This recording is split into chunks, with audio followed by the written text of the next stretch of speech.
रही है माँ बेटी को भूख प्यास से अकुला कर। यहाँ बचपना और जवानी गम में रोज बुढ़ाती है। माँ बेटे की लाशों पर आंचल का कफन उड़ाती।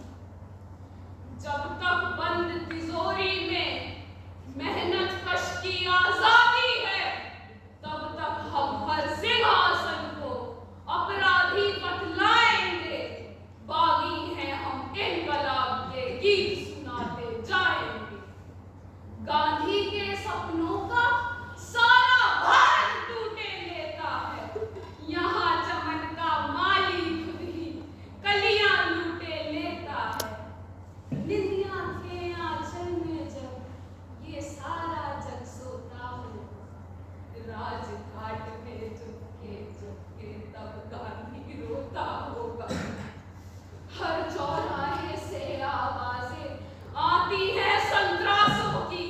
पूरा देश नजर आता है मंडी ताजा लाशों की। सिंहासन को चला रहे हैं नैतिकता के नारों से। मदिरा की बदबू आती है संसद की दीवारों से।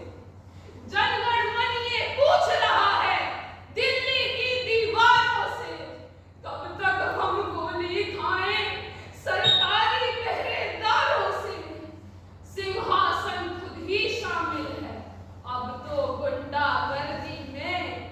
संविधान के हत्यारे हैं अब सरकारी वर्दी। जब तक लाशें पड़ी रहेंगी फुटपाथों की सर्दी में, तब तक हम अपनी कविता के अंग